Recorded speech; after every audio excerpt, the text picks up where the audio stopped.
guys, thanks for joining us on Family Life today here on YouTube. Make sure you subscribe. You don't want to miss any episodes, so hit the little bell and you'll get notifications and you won't miss anything.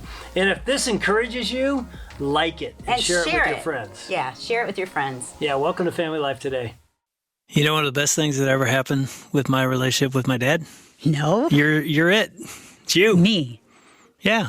You're sitting right here, and when you came into our family, you forced, and I mean with a will, the Ann Wilson will, you forced my dad and I into a relationship that we didn't have.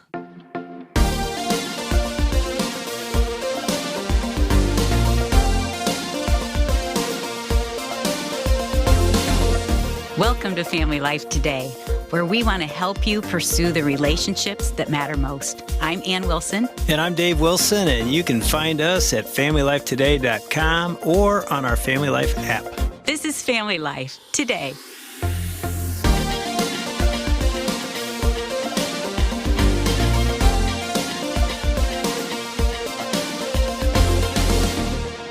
You forced my dad and I into a relationship that we didn't have. Because I saw the brokenness and I was sad for you. And I could tell that your dad was sad too. And so I was asking some questions that made you very uncomfortable. Questions my dad and I never, ever talked about. Yeah. We just never, I was afraid to go there and you just brought it up. And I was shocked that he wanted to talk about these things. Yeah.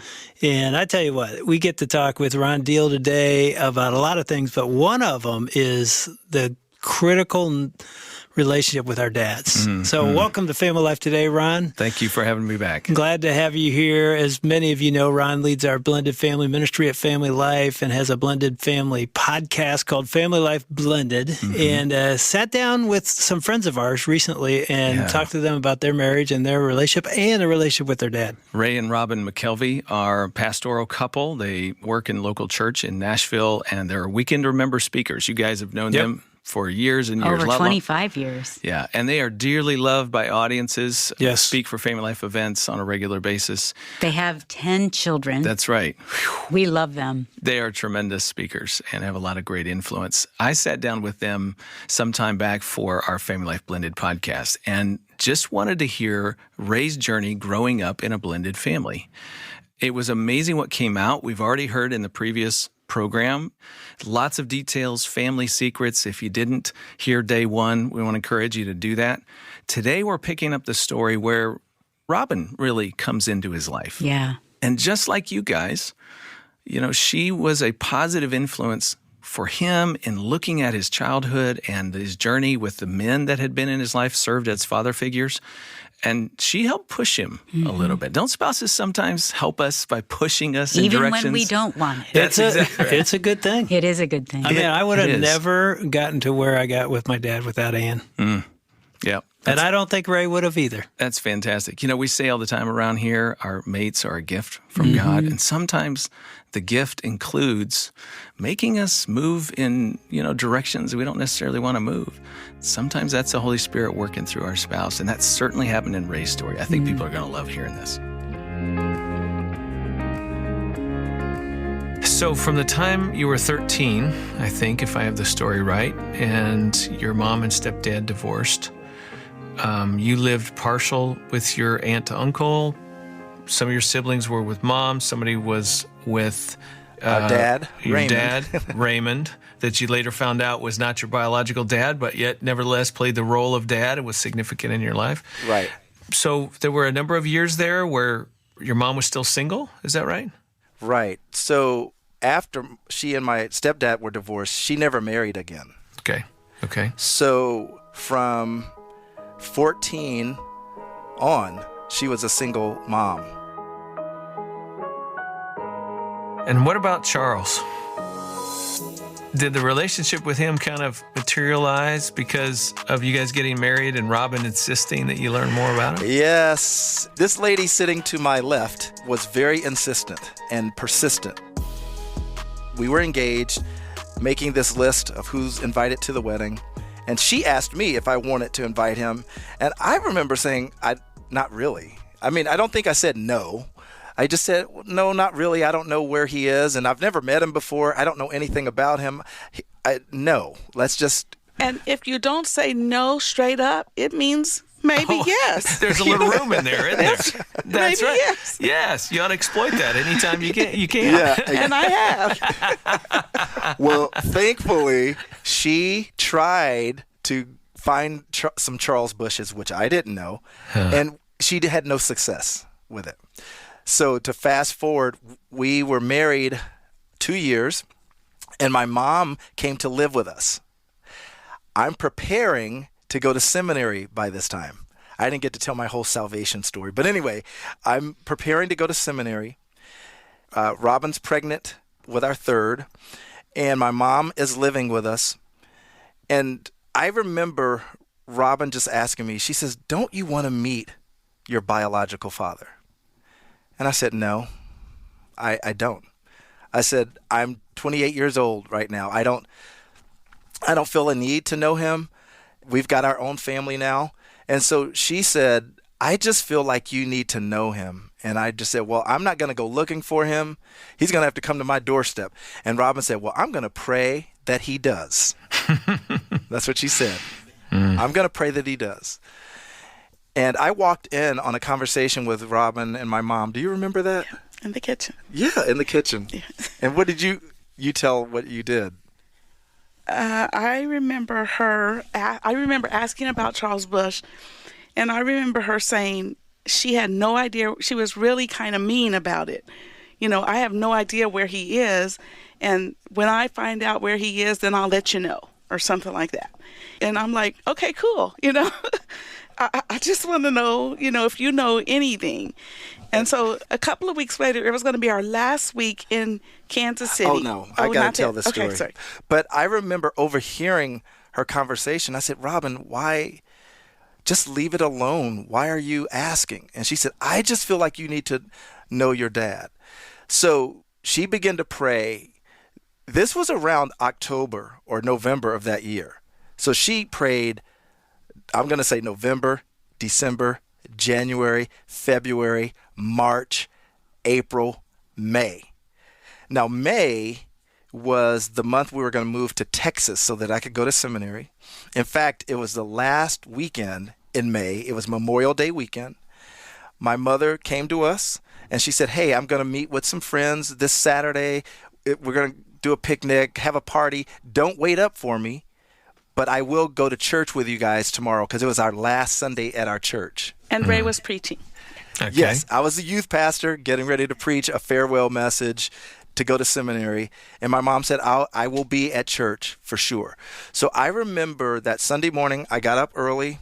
I left, went to church. I was in my office and the phone rings and it's Robyn. And she said, you'll never guess what happened. And I said, what happened? She said, your mom came in our bedroom this morning and threw a matchbook.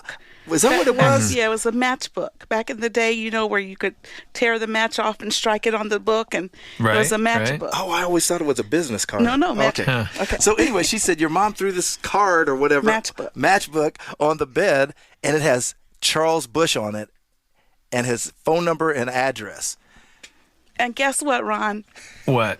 The man lived like 4 blocks away from us. Oh, 4 blocks. my goodness. So she says, your mom wants you to call him and invite him to church. And so I said, okay, I will. And Robyn said, here's the number.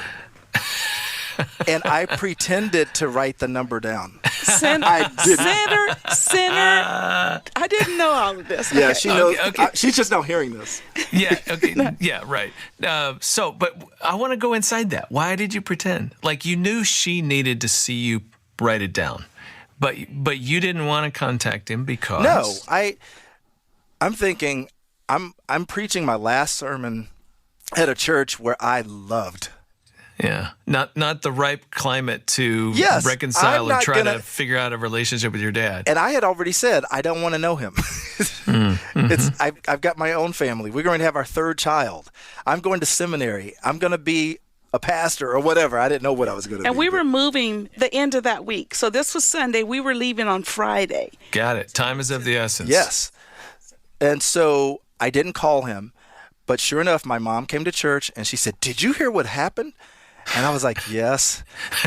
And she said, "Ray, it was the strangest thing." She said, "I showed up at this party and I'm seeing all these old friends." And she said, right in the middle of it, he walks through the door. Huh. Wow. She said, the first thing he said to me is, "I want to meet him." And she said, "He wants to meet you too." I was like, "That's a lie." Like, it was just not true. And so she said, "So did you call him?" And I said, "No." And she said, "Ray, just give him a call this afternoon. Invite him over, or invite him tonight, because we're going to have a special Sunday night. They were sending us off on Sunday night as well." And she said, "Invite him Sunday night." And I said, "Okay, I will." And sure enough, Sunday night, I didn't call him. And my mom obviously knew that I didn't. So now it's Monday morning. It's Memorial Day. We're packing. We've have the U-Haul ordered. We're packing things. And my mom did a strange thing. She came through and she says, "Hey, let me take Rachel and Ray. They were our two small kids. Let me take them with me and let you guys pack." And I said, "Absolutely." So she leaves. I'm in the living room packing. I think Robyn's back in the kitchen packing. And I'm crying over stuff, "Oh, I'm going to miss my friends." And I think it's about 45 minutes later, the front door opens, and it's my two little toddlers. They walk in by themselves. And I asked my oldest, "Where's Grandma?" And they said, "In the car." And listen, they're 2 and 1. They were little. Wow. Little bitty Wow. things So walking in. I didn't know why they were walking in by themselves. So I look out the window, and I see this man getting out of my mom's car. And I go, "She went and got Charles Bush." So I run from the kitchen. Oh, no. Okay. No. I remember. I yell back to Robyn and say, "Your mother-in-law went and got Charles Bush." Robyn stays in the kitchen. First time. You didn't come out there. You stayed. Okay. And my mom stayed in the car. So there's this buffer. Right. I see him walking out, and I remember saying, "He's going to have to come to my doorstep." And here it was. Here it was. This is going to make me cry again. I had no idea what to say. I had so many things running through my mind. I'm 29 years old by this time. He comes to the door. I open it. And the first thing that comes to my mind is, I said, "I know who you are." And he said, "Who am I?" And I said, "You're my dad." And I just remember in that moment, tears flowed, and he started crying as well. And we grabbed each other's hands and just kind of stood there. And I remember going to the couch. Rob, I don't know where you were. I think you were still in the kitchen. Hiding, probably. And I remember us sitting on the couch, and in those few short moments, I don't even remember how long it was, in a matter of, I want to say 20 minutes, I knew more about my life than I knew in 29 years, because he filled in some gaps. Wow. He had shared with me how my mom wanted them to get married. She was 16, he was 18. But he said, "Ray, I couldn't bring you into my life." He said, "I was an alcoholic." He said, "My mom died of a drug overdose." He said, "I used to party with my own mother." He said, "She would put beer in my bottle to put me to bed at night." He said, "I have never known a day without drinking." And he said, "I didn't want to bring you into that situation, so I told your mom no." And she said, in so many uncertain terms, "I don't ever want to see you again." So my mom and my dad Raymond, who were neighbors, the McKelvys and the Harrisons were neighbors and friends. And my dad Raymond loved my mom. He said, "I'll marry you." And they kept the secret.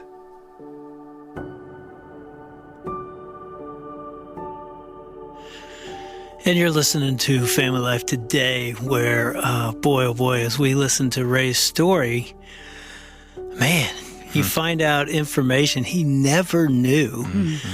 And that reality changes life. I mean, it's like, I thought it was this. I now discover it isn't. And my reality now is totally changed because of that information, right, Ron? Yeah. Here's something about human nature. We all do this. In the absence of information, we will fill in the gaps. Absolutely. And make up a story that makes sense to us. Well, he had poor information. And had he not allowed himself to stand before his father and say, here I am, he would have never gotten the right information. And it changed the meaning of the whole story. I mean, you can just imagine, Ray, the story he would have told as a child is, my dad doesn't care about me. Yeah. And in a heartbeat, he discovers, my dad cared about me so much, he actually thought it was better for me to not be near him. Now, we can have a conversation around that line of thinking, right. But the meaning there is you were loved. And Ray didn't know that. I mean, that changes everything. And how many times do we do this with God? Yeah. How many times do we just go, I know what God thinks. I know what he feels about me. And we just haven't really considered all the right information. And when we hear it, it's like it can change everything in our lives. Yeah, I tell you, I had an experience about my dad, which was 30 years of my life thinking the worst thing that ever happened was my dad left. It's a long story, but the short of it is it might have been one of the best things that ever happened because God was able to raise me in a different way, and it was a gift. That information changed my life. It's like, oh my goodness, I can see God different. I can see my dad different. I can see my family different. Exactly what we've learned from Ray. And just like Ray, you were actually protected. Yeah. As Ray was from his dad. What a sweet story of Ray's dad saying, I would have been terrible to have been in your life. And you're finding that, Dave, with your dad. Exactly. And I want to know what happened next with Ray. Exactly. Now, let me just remind our listeners that when I started the conversation with Ray, I asked him to tell the story from a child's point of view. Well, I'm about to turn the corner and ask him to think about it now as an adult. As the adult man that you are today, looking back, where was God the Father in all of this journey for you when you're having experiences with earthly fathers? I knew you were leading up to this question. That part of my story is so incredibly glorious.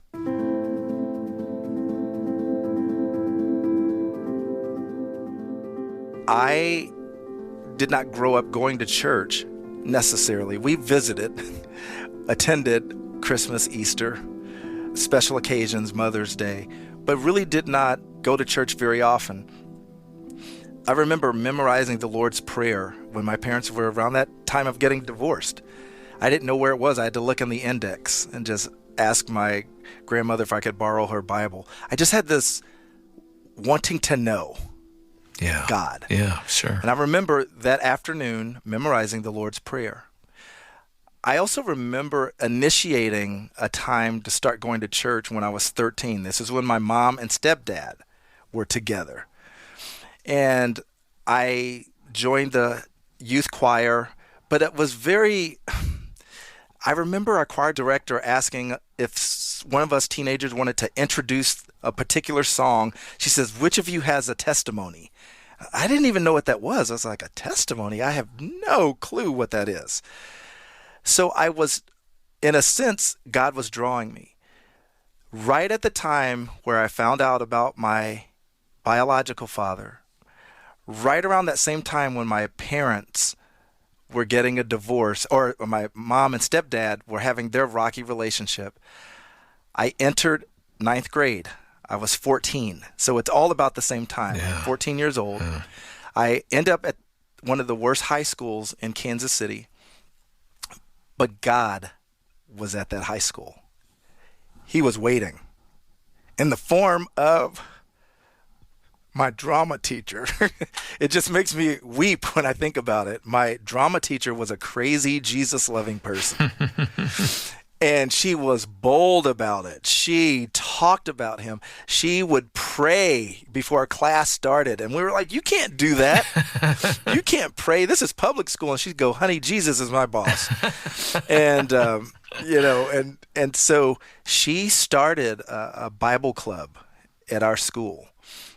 And I remember she invited me to this Bible club, and it was on a Wednesday night. And I was like, Mrs. Hunter, I can't go. I have band practice on Wednesday. And she said, you know what, honey? I'm going to pray that they change band practice. And I don't know, it was 2 or 3 weeks later, band practice got changed to Monday after school. And now my Wednesdays were open. Wow. She invited me. I'm giving you the short version. I attended that Bible club, gave my life to Christ. Wow. Incredible, eye-opening fatherhood of God. Yeah. Began to go to another church, the church that she attended, was mentored by the pastor of the church, who ended up doing our wedding years later. He was just a great example. Was he flawed? Yes. But he was a great example of a man who was faithful to his wife.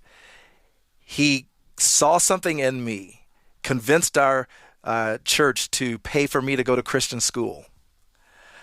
I went for 1 year and then begged not to go the next year just because of the hypocrisy that I saw in the students. I was a new believer and was on fire, and they're like, what's wrong with you?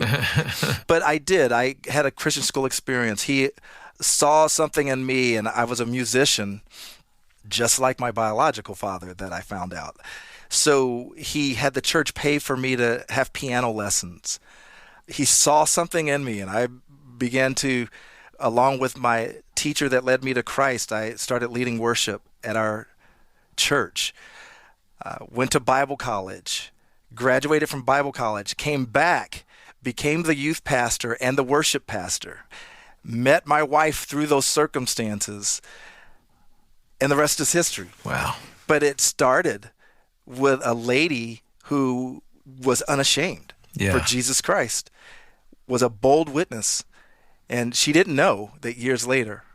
And I still keep in contact with her. I got chills thinking about God pursuing you in what would end up being, some of the biggest crisis moments of your life, some of the age where you were the most vulnerable in so many ways. And I know we can't always see what God is doing. We just can't.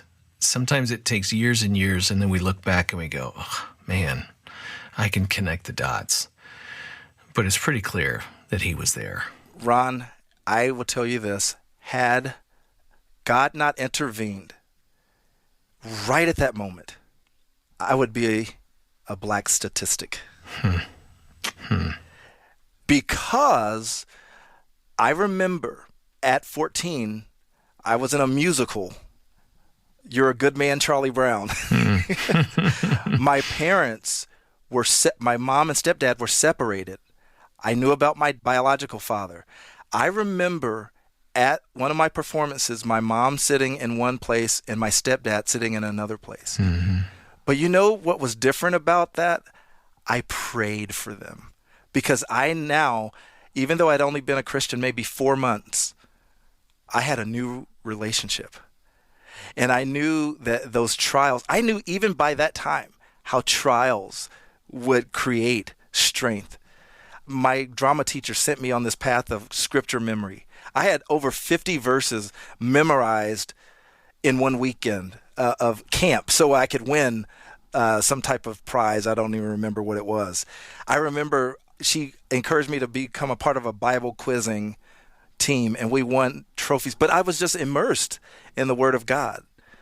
And so I was able, even through those breakups, even when my mom left and we were separated, I remember sending her tracts with the gospel being a part of it.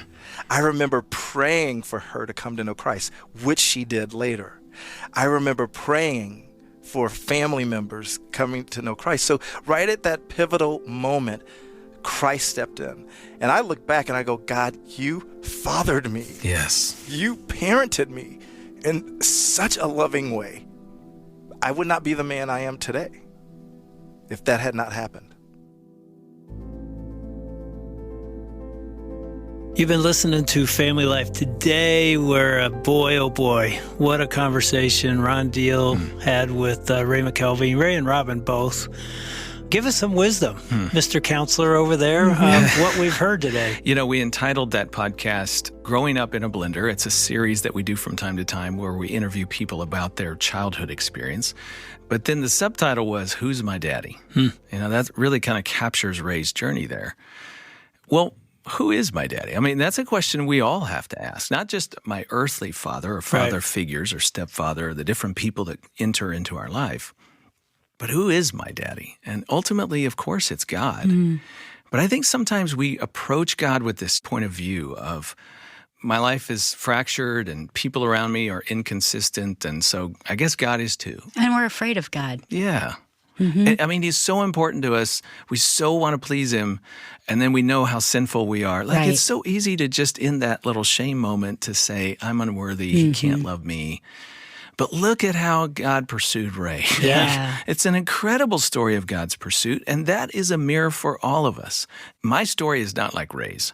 Your story may not be anything like Ray's, but God's still pursuing you. Always has, always will, with a father's heart. Yeah, and I've always said, and it came strongly through Ray's story, 2 beliefs that will determine every decision you make in your life. What you believe about God, what you believe about yourself. I call it theology, identity. So if I believe God's a distant, absent father like my dad was, totally changes the way I even believe about myself, my identity. But man, today Ray revealed to us a journey that I think we all have to take. God is a good father. He's a pursuing father. He was always there. And that means that any one of us who is in Christ is a beloved child of God. I walk with confidence. Yes. Even though my relationship with my earthly father may still be broken, that's not my identity. My identity goes vertical to, and Ray revealed that to us in a beautiful way. And the thing I was thinking too, guys, was I love the idea of telling our stories and even asking, do my kids know my story? Because there's a lot of healing that comes out of that. Even for our kids, knowing where we've come from, where God's taking us is always an important part of our journey and their journey. And you know, if there's any shame in your story, saying it out loud is one of the ways we heal We shame. get released. We do. The Bible calls it confession. Yes. Right? But we just say it's telling our story. But what we're doing when in that moment is we're taking something that we kind of feel wrong about and we're putting words on it and we're getting adult perspective on it and we're letting God speak truth into that whole thing. It can be a healing moment to share your story with somebody you trust who will handle it well. And you know what? Every time you're with us, that's sort of what happens. It does. Thanks for being with us, Ron. And I want to encourage our listeners to listen to Family Life Blended on wherever you listen to podcasts or FamilyLife.com or our Family Life app. All I know, and I was on one of those. You were. Where Our very first Growing Up Blended in this series was your story. Yeah, where you put me on the couch and you had me confess. Episode number 2. Go listen to it.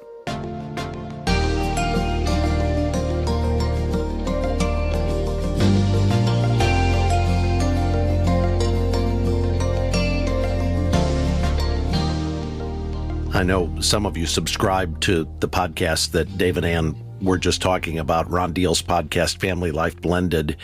It is available on the Family Life app. So if you've got the app, there's easy access to episodes from Ron's podcast there. Or you'll find it wherever you get podcasts. And if you want to look for episode 2, where Ron talks with Dave Wilson about growing up blended, or if you want to subscribe to the Family Life Blended podcast, go to our website, FamilyLifeToday.com. There's a link there. Or go wherever you get podcasts and look for Family Life Blended. Ron has just completed a new book called Preparing to Blend. It's a pre-marriage manual for couples who are beginning a blended marriage. And if you know someone who's in that situation, or if that's you, consider mentioning this book to your pastor or whoever's doing your premarital counseling, or going through it together as a couple so you can be ready for the issues you will undoubtedly be facing in your blended marriage. You can find out more about Ron's book, Preparing to Blend, on our website, FamilyLifeToday.com. If you'd like to order a copy, you can order online or you can call 1-800-FL-TODAY. Again, the website is FamilyLifeToday.com. The number to call is 1-800-358-6329.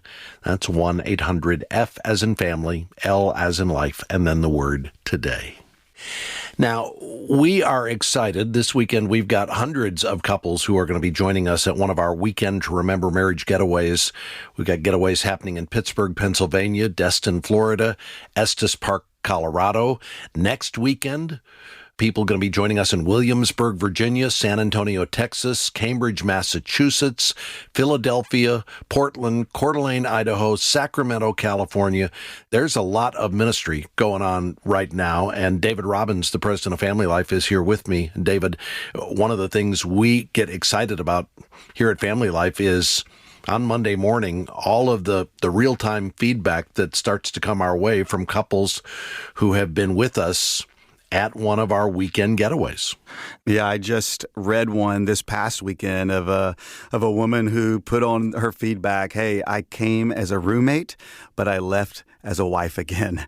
And just the transformation that can happen in a few days. You know, we've done over half of the Weekends to Remember getaways that we'll do this fall. We have 12 left, as you've said, Bob. And it is so fun to see our team come back and be out there again, having a full season of Weekends to Remember. It's a blast for our teams to be with volunteers and to see these couples go before the Lord and make space for one another, because we know our marriages require intentional attention. And that's exactly what Weekend to Remember does. And it does so bringing people before the throne room of God, encouraging them to pursue Him. And the transformation is so encouraging, and our teams are having a blast getting out there doing it. Well, you can find out more about the Weekend to Remember Marriage Getaway, find out when it's coming to a city near where you live. Go to our website, FamilyLifeToday.com. The information is available there, and we hope you'll join us at an upcoming getaway, or think about giving a certificate for a getaway to your kids, maybe even your grandkids, as a Christmas gift this year. There's information about that online at FamilyLifeToday.com as well. And we hope you have a great weekend. Hope you and your family are able to worship together in your local church this weekend. And I hope you can join us on Monday. Crystal Payne is going to be here to talk about what ought to be at the center of our parenting. And it's a simple word. It's the word love. What does love-centered parenting look like? We'll look at that Monday. Hope you can join us for that. On behalf of our hosts, Dave and Ann Wilson, I'm Bob Lepine. Have a great weekend. We'll see you Monday for another edition of Family Life Today.